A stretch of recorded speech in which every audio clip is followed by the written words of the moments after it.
निष्ठा मॉड्यूल का कोर्स 17, जिसमें कोविड-19 परिदृश्य और विद्यालय शिक्षा में जो चुनौतियां हैं उनका समाधान है, इससे संबंधित ये कोर्स है।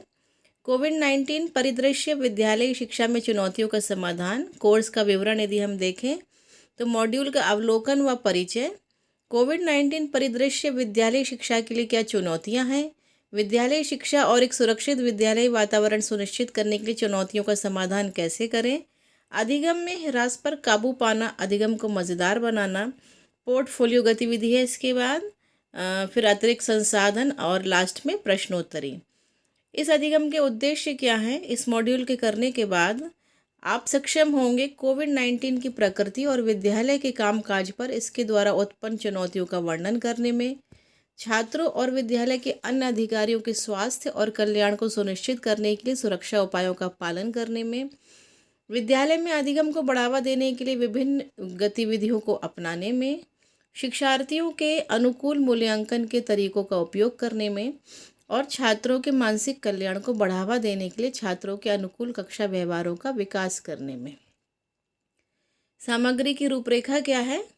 कोविड-19 से ग्रस्त व्यक्ति की पहचान की चुनौती, विद्यालयों को फिर से खोलने की चुनौतियां और चिंताएं, विद्यालय में सुरक्षा सुनिश्चित करना, विद्यालय खोलने से पहले की तैयारी, विद्यालय में छात्रों के प्रवेश और निकास के दौरान सामाजिक दूरी बनाए रखना, विद्यालय की अवधि के दौरान किए जाने वाले व्यवहार और सुरक्षित छात्रावास सुविधाएं प्रदान करना। अधिगम और मूल्यांकन, छात्रों के मानसिक कल्याण को सुगम बनाना, विद्यालय शिक्षा में चुनौतियों को समझना। कोविड-19 एक संक्रामक बीमारी है जो हाल ही में खोजी गई है, कोरोना वायरस से उत्पन्न हुई है। दिसंबर 2019 में चीन में इसका प्रकोप शुरू होने से पहले ये नया वायरस आ गया था, इसलिए इसे नोवल कोरोना वायरस कहा गया। खांसी और छींक के माध्यम से उत्पन्न संक्रमित व्यक्ति की सांस की बूंदों के साथ सीधे संपर्क के जरिए कोविड-19 प्रेषित हो जाता है।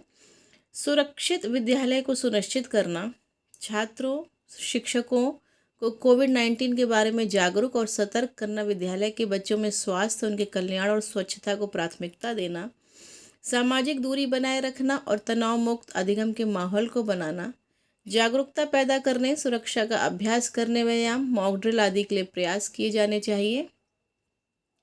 कक्षा में छात्रों के बीच दोस्ताना तरीके से कोविड-19 के बारे में मृतक सामाजिक कलंक और भय पर चर्चा कर उसमें जागरूकता पैदा करनी चाहिए।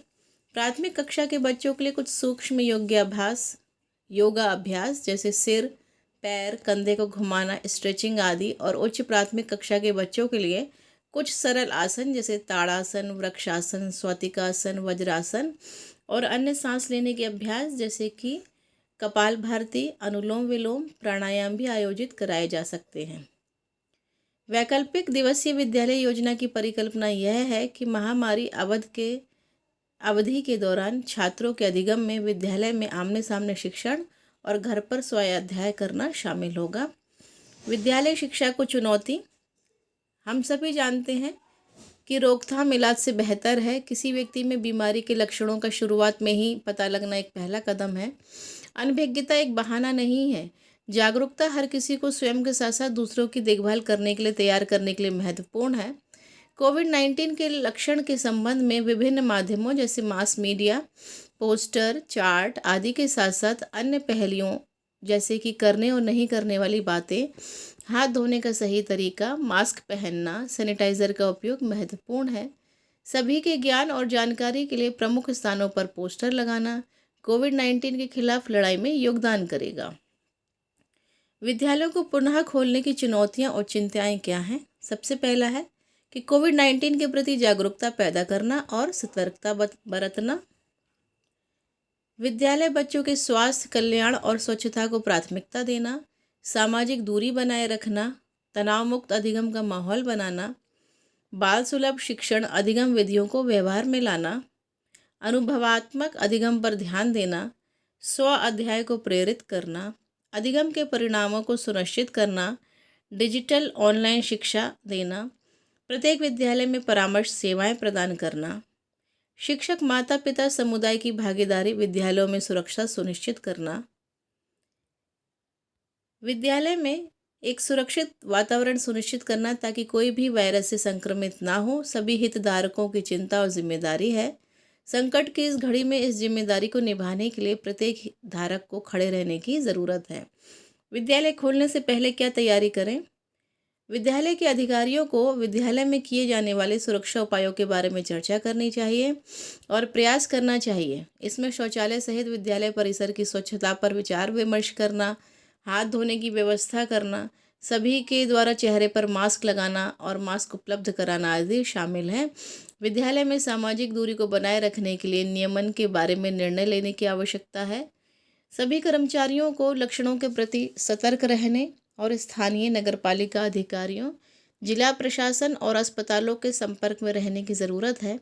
जब विद्यालय में कोई भी बीमार महसूस करना शुरू कर दे, शिक्षकों को अन्य कर्मचारियों द्वारा अपनी किसी भी बीमारी को नहीं छुपाने के प्रति जागरूकता आवश्यक है। विद्यालय प्रमुख को ऐसे कर्मचारियों को छुट्टी पर रहने की अनुमति देनी चाहिए। विद्यालयों को खोलने से पहले सुरक्षा मुद्दों पर चर्चा करने के लिए माता पिता, शिक्षक संघ और विद्यालय प्रबंध समितियों की बैठक यदि संभव हो तो ऑनलाइन माध्यम से आयोजित की जा सकती हैं। माता पिता को विद्यालय आने से पहले उनकी और बच्चे द्वारा की जाने वाली आवश्यक तैयारी के बारे में सूचित किया जाना चाहिए। विद्यालय और समुदाय के बीच प्रभावी संचार तंत्र का निर्माण करने की आवश्यकता है। प्रत्येक माता पिता के व्यवसाय का विवरण एकत्र करना, क्योंकि कुछ माता पिता गांव, शहर, जिले के भीतर और बाहर विभिन्न स्थानों की यात्रा कर सकते हैं। स्थानीय स्वास्थ्य अधिकारियों से परामर्श करना और आपातकालीन स्थिति को संभालने के लिए व्यवस्था करना। प्रत्येक विद्यालय में मोबाइल, पोर्टेबल हैंड वॉश, कम सैनिटाइज़र सुविधा की व्यवस्था की जानी चाहिए। कई विद्यालयों में अभी तक नहीं हो सका है। क्रमबद्ध विद्यालय समय पर चर्चा और उसे अंतिम रूप से देने की आवश्यकता है। सामाजिक दूरी को बनाए रखना है। 6 फीट या 2 गज की दूरी एक महत्वपूर्ण सुरक्षा आवश्यकता है। प्रत्येक कक्षा के आधे छात्र विषम तारीख को और शेष आधे सम तारीख को विद्यालय में उपस्थित हो सकते हैं। जैसे कक्षाएं 1, 3, 5, 6, 8, 10 और 12 विषम तारीख को और शेष कक्षाएं सम तारीख में विद्यालय में लग सकती हैं। विद्यालय नहीं आने वाले छात्रों को नियत कार्य, गृह कार्य आदि दिए जा सकते हैं, जिसकी देखरेख शिक्षकों को करनी होगी। व्हाट्सएप या अन्य किसी भी समूह का गठन छात्रों और अभिभावकों के साथ सीधे संवाद के लिए किया जा सकता है। परिवहन के साधन, जहाँ तक संभव हो बच्चों को अपने व्यक्तिगत परिवहन का उपयोग करने के लिए प्रोत्साहित किया जाना चाहिए। विद्यालय में छात्रों का प्रवेश और निकास, बुखार, खांसी और जुकाम के लिए बिना चूक के विद्यालय के प्रत्येक कर्मचारी की स्कैनिंग रोजाना होनी चाहिए। साबुन और पानी की सुविधा के साथ पर्याप्त संख्या में हाथ धोने की जगहों का प्रावधान और ये सुनिश्चित करना कि प्रत्येक बच्चा नियमित अंतराल पर और विशेष रूप से भोजन करने से पहले और बाद में अपने हाथों को धोता है। और यदि विद्यालय में सभी चरण की पढ़ाई है तो प्राथमिक कक्षाओं का आरंभ और समापन समय अलग अलग रखा जा सकता है। विद्यालय बस से आने वाले छात्रों और माता पिता द्वारा पहुंचाने वाले छात्रों के लिए अलग अलग उठाव और पहुंचाव स्थल होना चाहिए। किसी भी अपंजीकृत बस या वैन को छात्रों को लेने और छोड़ने की अनुमति नहीं दें। विद्यालय बस वैन में उचित सामाजिक दूरी सुनिश्चित करना। विद्यालय अवधि के दौरान अभ्यास किया जाना है। सभाएं, बैठकें, खेल के मैदानों का उपयोग और अन्य गतिविधियां जहां सामाजिक दूरी बनाना संभव नहीं है उनसे बचा जा सकता है।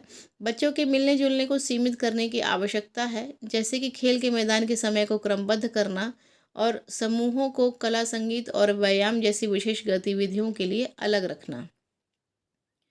छात्रों और विद्यालय के अन्य अधिकारियों को साबुन और पानी से या एक अच्छी गुणवत्ता वाले सैनिटाइजर से बार बार हाथ धोने के लिए प्रोत्साहित किया जाना चाहिए।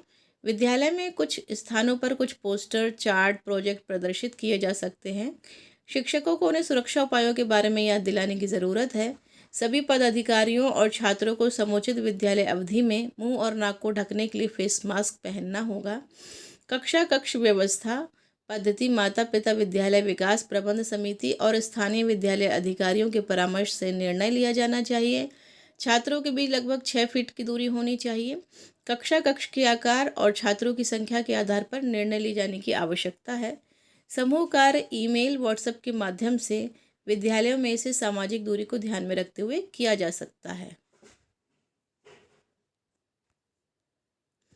तो ये था कोविड-19 से संबंधित जो निष्ठा मॉड्यूल है, मॉड्यूल नंबर 17, उससे संबंधित कुछ मुख्य बिंदु। अब चलिए कुछ प्रश्न देख लेते हैं। इस मॉड्यूल से संबंधित जो सबसे पहला प्रश्न है उसमें है, छींक आए तो साड़ी का पल्लू या गमछा का उपयोग करें क्योंकि वह आपके हाथ से आपके नाक, मुंह या हाथों में स्थानांतरित हो जाएगा। तो यह सत्य है कि असत्य? तो यह सत्य है। प्रश्न 2 है, बिना हाथ धोए या साफ किए अपने चेहरे को छूने से वायरस नहीं फैलता। ये सत्य है कि असत्य? तो ये तो डेफिनेटली असत्य है। प्रश्न 3, हाथ मिलाने कार्यक्रम आयोजित करने से महामारी फैलने का खतरा नहीं बढ़ता है। सत्य है या असत्य? ये असत्य है।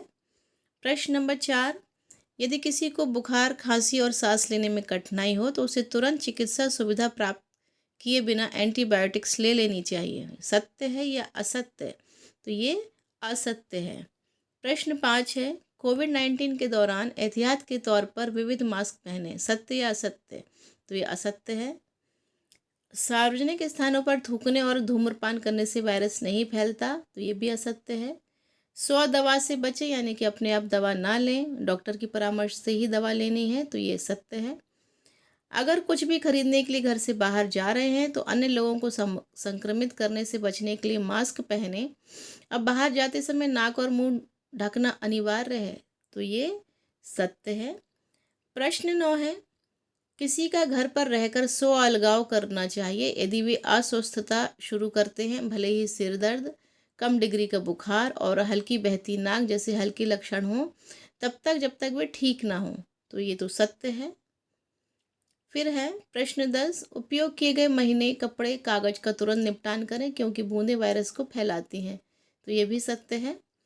अच्छी श्वसन स्वच्छता का पालन करके, यानी जब आप खांसते या छींकते हैं तो अपने मुंह और नाक को मुड़े हुए कोहनी या महीन कपड़ा कागज़ ढककर आप अपने आसपास के लोगों को सर्दी, फ्लू और कोविड-19 जैसे वायरस से बचा सकते हैं। तो ये सत्य है कि असत्य? ये भी सत्य है। बच्चों को अपने निजी परिवहन का उपयोग करने के लिए प्रोत्साहित करना चाहिए। जी हाँ, बिल्कुल ये सत्य है। एक छात्रावास भोजनालय के समय को एक बार में छात्रों की भीड़ से बचने के लिए क्रमबद्ध करता है। तो ये सत्य है कि असत्य? तो ये सत्य है। कोविड-19 के दौरान विद्यालय में समूह गतिविधियां जारी रखी जा सकती हैं। बताइए सत्य है कि असत्य? तो ये असत्य है। सभी पदाधिकारियों और छात्रों को समूची विद्यालय अवधि में फेस मास्क पहनने की आवश्यकता नहीं है।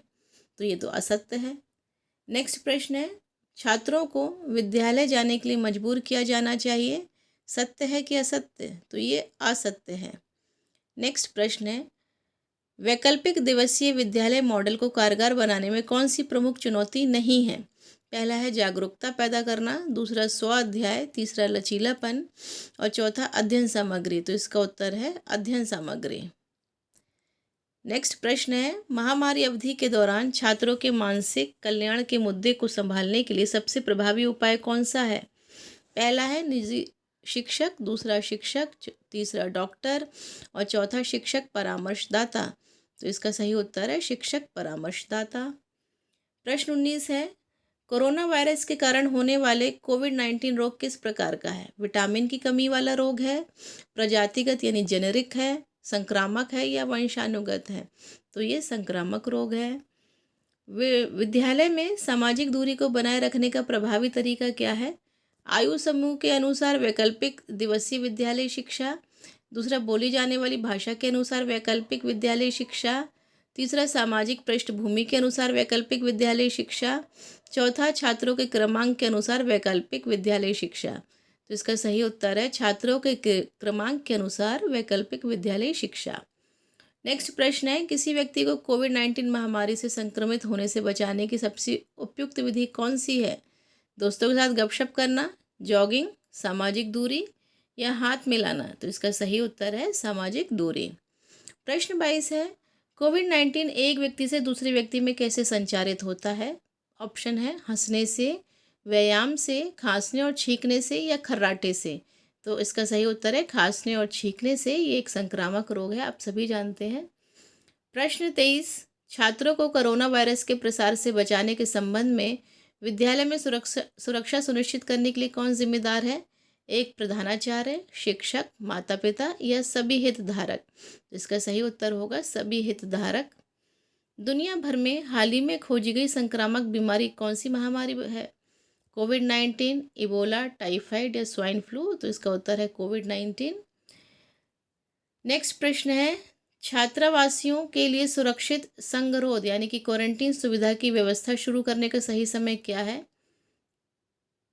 ऑप्शन है विद्यालय में प्रवेश लेने के दौरान, विद्यालय को पुनः खोलने से पहले, विद्यालय शुरू होने के बाद या आवश्यकता पड़ने पर। तो सही उत्तर है विद्यालय को पुनः खोलने से पहले। नेक्स्ट प्रश्न है छात्रों के अधिगम के परिणाम का समय समय पर मूल्यांकन और शिक्षण विधियों में मदद करता है। कौन मदद करता है? छात्रों की योग्यता के बारे में जानने में, छात्रों की बुद्धि को पहचानने में, छात्रों को ग्रेड देने में, शिक्षण अधिगम प्रक्रिया में सुधार करने में। तो इसका सही उत्तर है शिक्षण अधिगम प्रक्रिया सुधार करने में। तो ये थे कुछ प्रश्न, और इसके बाद जो सेक्शन है उसमें वो सारे प्रश्न हैं जो हमने जब हम ट्रेनिंग कर रहे थे ऑनलाइन दीक्षा ऐप पर, तो वो प्रश्न हमें दिए गए थे आकलन के लिए, तो वो भी आप देखिएगा।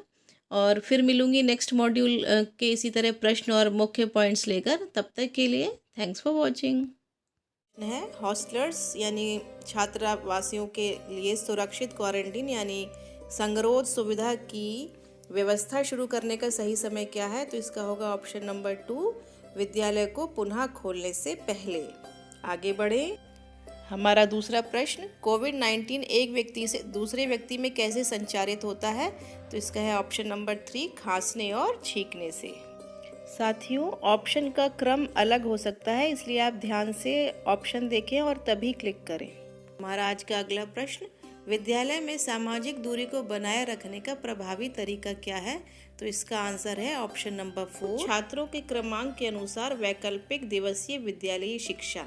नेक्स्ट, हमारा चौथा प्रश्न, किसी व्यक्ति को कोविड-19 महामारी से संक्रमित होने से बचाने की सबसे उपयुक्त विधि कौन सी है? तो जैसा कि हम सभी जानते हैं सामाजिक दूरी, ऑप्शन नंबर 3। नेक्स्ट, हमारा पांचवा प्रश्न, छात्रों के अधिगम के परिणाम का समय समय पर मूल्यांकन। इसका ऑप्शन नंबर 1, शिक्षण अधिगम प्रक्रिया में सुधार करने और शिक्षण विधियों में मदद करता है। नेक्स्ट, अगला प्रश्न, दुनिया भर में हाल ही में खोजी गई संक्रामक बीमारी कौन सी महामारी बन गई है? तो जैसा कि हम सभी जानते हैं इसका ऑप्शन नंबर 4, कोविड-19। बढ़ते हैं अगले प्रश्न की ओर। कोरोना वायरस के कारण होने वाला कोविड-19 रोग किस प्रकार का है? तो ऑप्शन नंबर 3, संक्रामक है ये। अगला प्रश्न, वैकल्पिक दिवसीय विद्यालय मॉडल को कारगर बनाने में कौन सी प्रमुख चुनौती नहीं है? तो ऑप्शन नंबर 4, अध्ययन सामग्री। नेक्स्ट, छात्रों को कोरोना वायरस के प्रसार से बचाने के लिए विद्यालय में सुरक्षा सुनिश्चित करने के लिए कौन जिम्मेदार है? तो हम सभी जिम्मेदार होते हैं। तो इसका ऑप्शन नंबर 4, सभी हितधारक।